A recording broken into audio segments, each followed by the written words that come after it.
Welcome to the Untold Tales audio anthologies. Written by Hal Fulton and narrated by Melissa Del Toro Schaffner.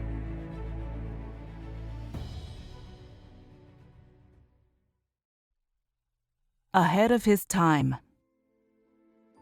Of a late summer's eve in London, when all of the clamor of the day is done and all of the shops are closed, the narrower streets and the cobbled alleys grow deserted. Long reaches of shadow lie between the sputtering street lamps, which provide only the sounds. Ordinary folk do not frequent these places, fearing cut purses and worse, but the criminal element does not frequent these alleys, since their victims are not about. Some places are impossible to find, except when one is lost. Indeed, who has not occasionally stumbled across a little cafe or galley or shop, and then been unable subsequently to locate it again?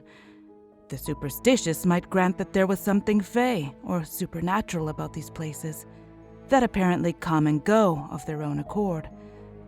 In a day or a week, the traveler returns to what he is sure is the same spot, only to find unfamiliar surroundings and unhelpful passers-by. It was on just such an evening, in the summer of 21, a gentleman attired in black found himself lost in such a cobbled maze. He had gone out on an evening walk, leaving the confines of his hotel room to taste the night air. Being of a mathematical bent, he had his mind fixed upon a problem, and he was not sensible of his surroundings, nor did he keep good account of the turnings he took in his travels. Nearly 2 hours had gone when he stopped suddenly in the middle of a narrow street, blinking as though awakened from a slumber. He knew suddenly that he was in an utterly unfamiliar quarter of the city, with no idea of how he'd gotten there or how to find his way back. He turned to look back at the street from off he had turned only moments before. Every shop window was dark, and in fact, he could not recall when he had last seen a lighted window or another living soul upon the street. He turned forward, therefore, and perceived a dim light beyond the next street lamp, surely from one of the shops on that cramped nameless street. He thanked fortune that it must be inhabited by another nocturnal creature such as himself. Striding then resolutely forward, he soon stood before the source of light, a narrow little shop with many paned windows, bearing a thin coating of dust. The sign above the door was weathered and faded. It read, A. Thomason, purveyor of antiquities and oddities. It was a wonder that he had seen the shop at all, for the light which now spilled onto the paving was very dim indeed. But squinting through the pane of the door, he could see that the shop was occupied, for he could see a man sitting at a long, low desk with his account books spread before him. With some hesitation, he tried the door, found it unlocked, and opened it, stepping inside. He removed his hat, inclined his head, and with an apologetic smile said, "Good sir, forgive me, but might I intrude upon your time?" With that, the proprietor looked up for the first time and returned the smile. His light brown hair was tinged very slightly with gray, and his bespectacled eyes betrayed intelligence and warmth. When he stood to return the greeting, his stature was not great, but he seemed to possess a dignity beyond that of the usual shopkeeper. "I suppose," he said, "that you have gone on an evening walk and have gotten lost?" The gentleman in black was of a mind to leave, but he felt an impulse to respond to the offer of conversation. He murmured his introduction and shook hands with the proprietor. "Please, let me show you around my treasure house. There is something here to interest everyone, and I do not doubt that you will find some bauble or artifact to interest you as well." Saying this, the proprietor reached over and turned up the desk lamp, so that the illumination was trebled. The gentleman in black perceived then that the ceiling was higher than he had believed, higher than that of a typical shop. Indeed, it must have extended part way into the second story, perhaps with an attic space above.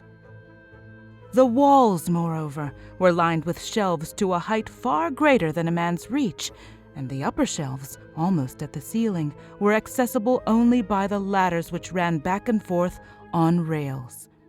These shelves were piled with an amazingly diverse assemblage of items. There were loose papers, books, and manuscripts in no discernible order.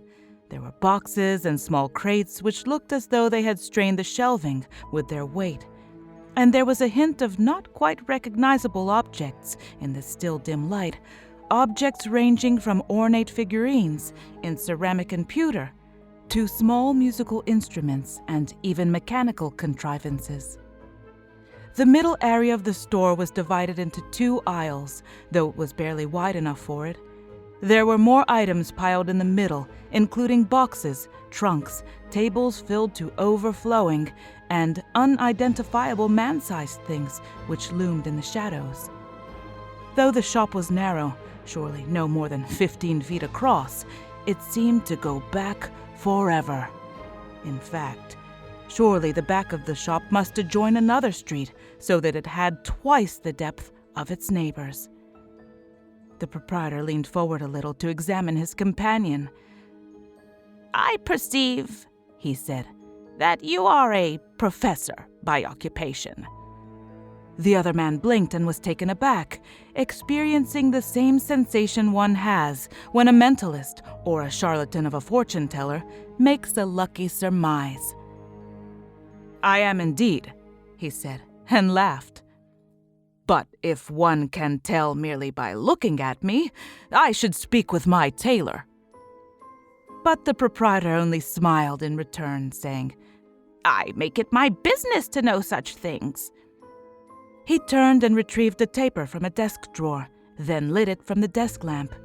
He began picking up odds and ends from the vast array around them, holding each one as if he were intimately familiar with it, and telling its meaning and history with no benefit of a label or catalogue. In truth, the professor was not much inclined to this sort of thing. Although 1 or 2 of the items had caught his eye, the proprietor was showing him a small worn sculpture, perhaps of bronze. "It is several centuries old," he was saying. "A copy of a much older Roman piece, but it is the work of a minor artisan." The professor's attention was beginning to wander when the other man suddenly stopped and smiled. "But this is not what you came here to find," he said.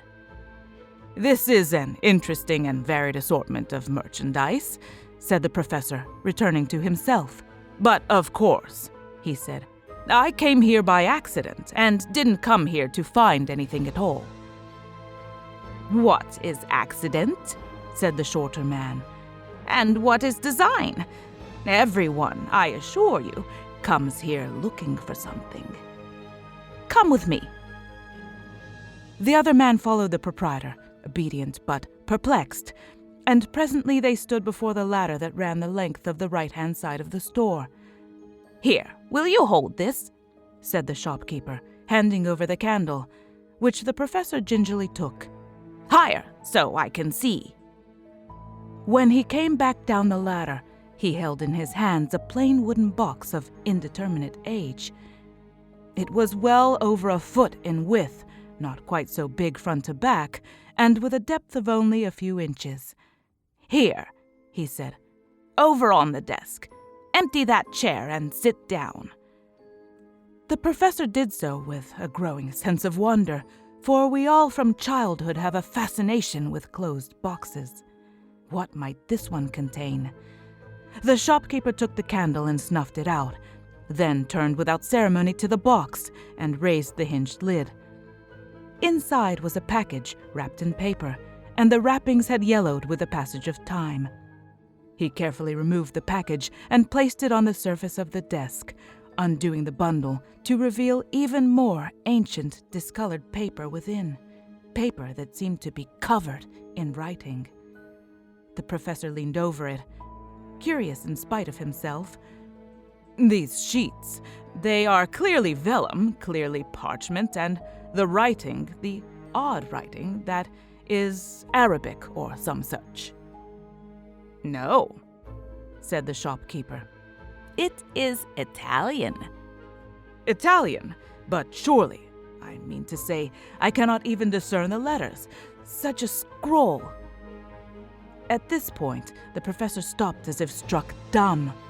He delicately picked up a single page from the stack of papers and held it in front of him. He turned it away from him, staring at the back, and held it between himself and the flame of the desk lamp. He was lost in wonderment, for the moment speechless. "This is written backward, right to left," he said at length. "I'm not a man of great artistic knowledge, but may I ask the age of this manuscript?" "The exact age is uncertain," said the proprietor. "It is approximately 320 years, and certainly no more than 330.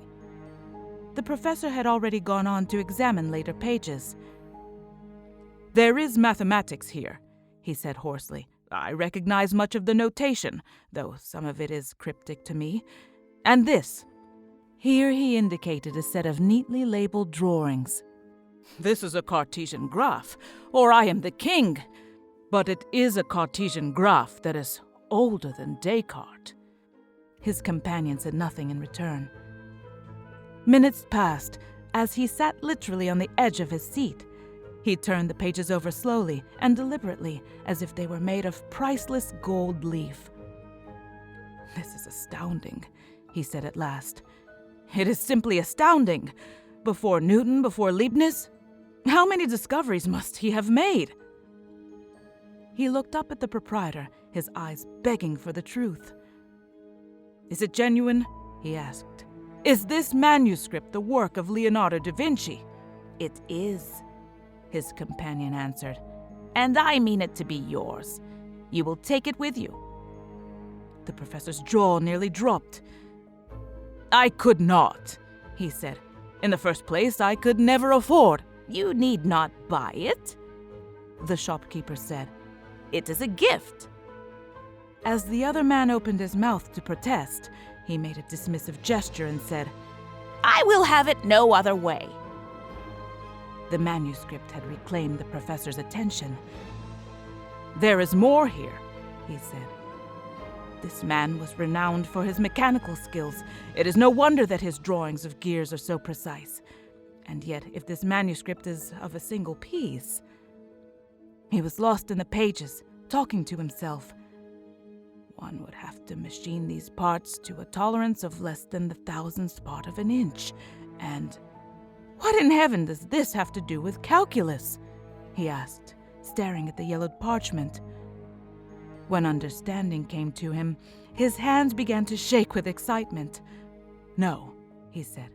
"I have dared to dream of such things only recently, but no, it cannot be." He stared wild-eyed across the desk at the proprietor. "It can be, and it is," said the shopkeeper. "Now, take it with you. It is past midnight now." The professor did not argue. He stood, gathered up the pages, reassembled the package, and returned it to the box. He clutched it to his chest, wide-eyed as if in a daze, and moved toward the door. He paused and turned around. "I trust, Mr. Thomason," he said, "that I will be able to find my way back? That I shall not need your directions?" "No," said the shopkeeper, "you will not." "And I trust," he said slowly, "that I shall have great difficulty finding this shop again, or even this street?" The shopkeeper smiled and spread his hands in a gesture of futility. "Many people," he said, "find what they need here, and do not come back." "Then I thank you, sir. Thank you, and good evening." Without another word, the professor eased through the front door and walked off into the dimly lit alley. The shopkeeper stood at the door. "Good evening to you too, Mr. Babbage. Good evening to you too."